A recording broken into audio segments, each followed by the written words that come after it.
সম্মানিত মুমিন ও মুসলমান দিনী ভাই ও বোনেরা, আসসালামু আলাইকুম ওয়া রাহমাতুল্লাহি ওয়া বারাকাতুহু। আপনারা দেখতেছেন অদৃশ্য জিন ও জাদুর কোরআনিক চিকিৎসা চ্যানেল, সঙ্গে আছি আমি মোহাম্মদ জসিমউদ্দিন।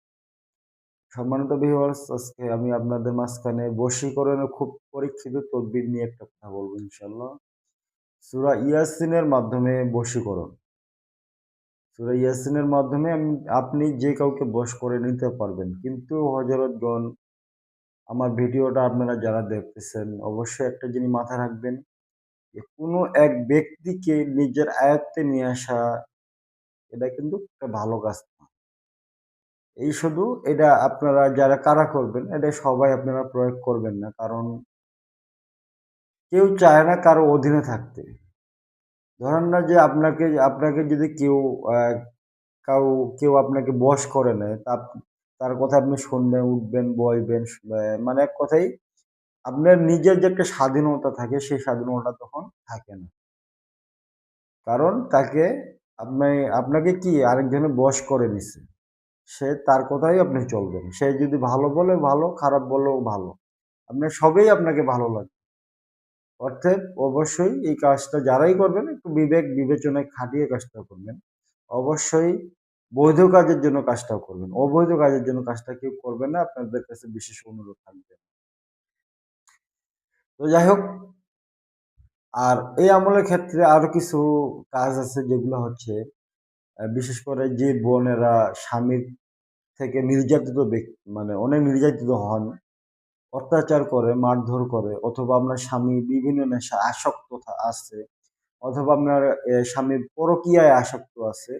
আপনারা যদি এই আমলটা করে নেন ইনশাআল্লাহ, আপনার যদি স্বামী যদি পরকীয়াও করে নষ্ট হয়ে যাবে, যদি কোনো নেশায় আসক্ত থাকে তাও নষ্ট হয়ে যাবে ইনশাআল্লাহ।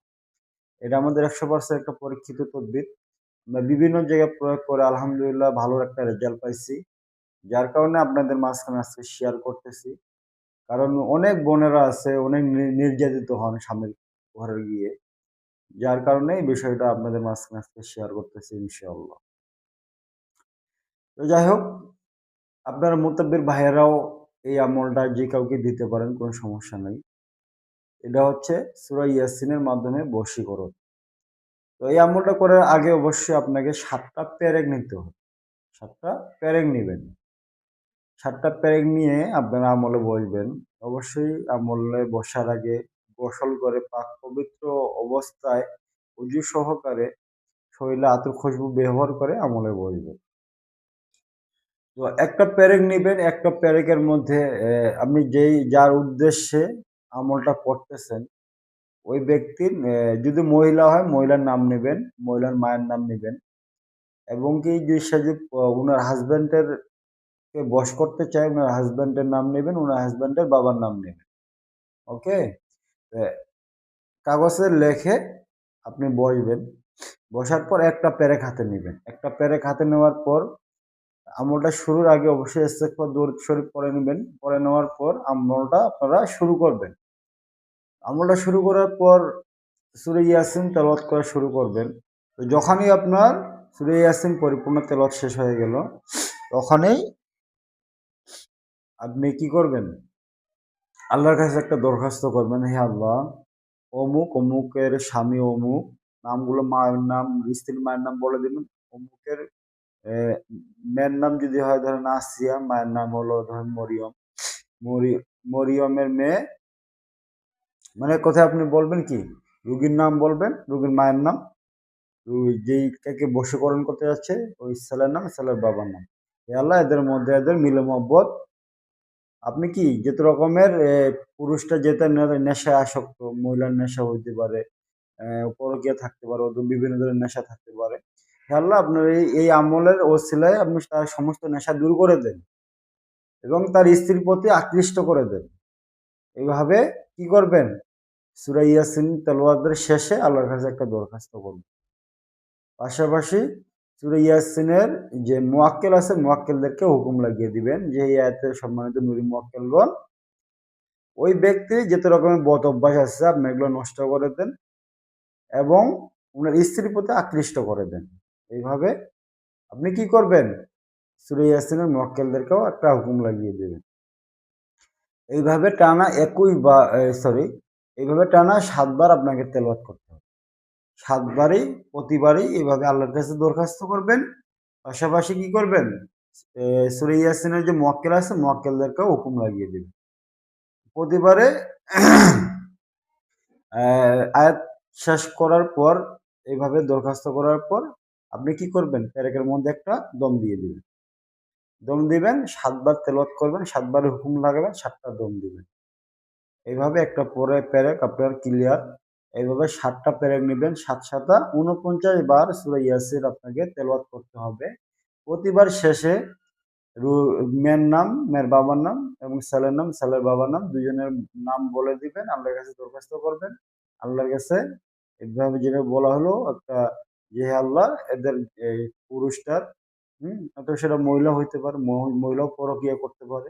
যদি মহিলা পরকীয়া করে, স্বামী যদি আপনার কাছে আসে, এই দরখাস্তটা সেম ওইভাবেই হবে। যে হে আল্লাহ, উনার স্ত্রীর যদি কোন রকম বদ অভ্যাস থাকে অথবা পরকীয়া থাকে, আপনি এগুলো নষ্ট করে দেন এই আমলের ওসিলায়। এবং সূরা ইয়াসিনের মুয়াক্কেলদেরকে হুকুম লাগিয়ে দিবেন।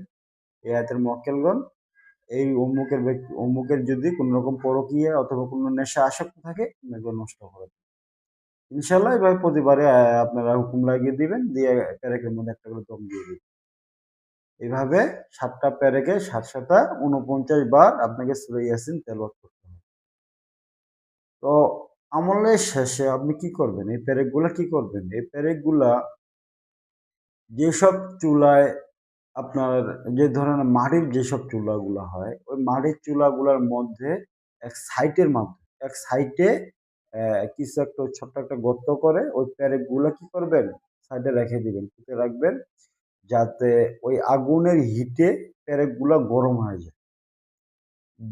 যত পেরেকটা বেশি গরম হবে, তার প্রতি তার ভালোবাসা, আগ্রহ তত বেশি হবে। এই জিনিসটা মাথায় রাখবেন। যার কারণে কি করবেন? চেষ্টা করবেন যত পেরেকটা গরম বানানো যায়। যদি যারা আপনার শহরে বাসা, তাদের তো আর মাটির চুলা নেই। তারা কি করবেন? তারা যদি গ্যাসের চুলায় দিতে পারেন ভালো, অথবা যদি না পারেন তাহলে যে বাসায়, অথবা যে বাসায় টিন থাকে, ওই টিনের উপরে পেরেকগুলো ফেলে দেওয়ার চেষ্টা করবেন। কারণ টিন তো রোদে প্রচুর পরিমাণ গরম হয়। যখন গরম হবে, পেরেকটাও গরম হবে। ঠিক আছে? তো পেরেকটা, মেইন কথা হচ্ছে আপনাকে পেরেকটা গরম করতে হবে। পেরেকটা গরম হইলেই তার প্রতি তার আকৃষ্ট বেশি হবে এবং ভালোবাসাটা বেশি হবে। তো আমি কি বোঝাতে চাচ্ছি অবশ্যই আপনারা বুঝতে পারছেন। তো ইনশাআল্লাহ এইভাবে কিছুদিন করেন, দেখবেন যে তার যত রকম বদ অভ্যাস ছিল এবং কি যেকোনো নেশায় যদি আসক্ত থাকে, ইনশাআল্লাহ নষ্ট হয়ে যাবে। পরকীয়া থাকলে ওইটা নষ্ট হয়ে যাবে। আপনার প্রতি আকৃষ্ট বেশি হবে ইনশাআল্লাহ। এটা আমাদের অনেক পরীক্ষিত একটা তদবির। আপনারা করতে পারেন। অবশ্যই আমার যারা ভিডিওটা আমলটা করবেন, কমেন্টে আমিন লিখে দিবেন ইনশাআল্লাহ। আর পরবর্তী ভিডিও, এর থেকে গুরুত্বপূর্ণ ভিডিওগুলো পাওয়ার জন্য অবশ্যই আমার চ্যানেলটি সাবস্ক্রাইব করে আমার পাশে থাকবেন, উৎসাহ দিবেন ইনশাআল্লাহ। আপনাদের খেজমতে আমি এর থেকে ভালো কোনো কিছু নিয়ে উপহার দেব ইনশাআল্লাহ। আজকে এই পর্যন্তই। আসসালামু আলাইকুম ওয়া রাহমাতুল্লাহি ওয়া বারাকাতুহু।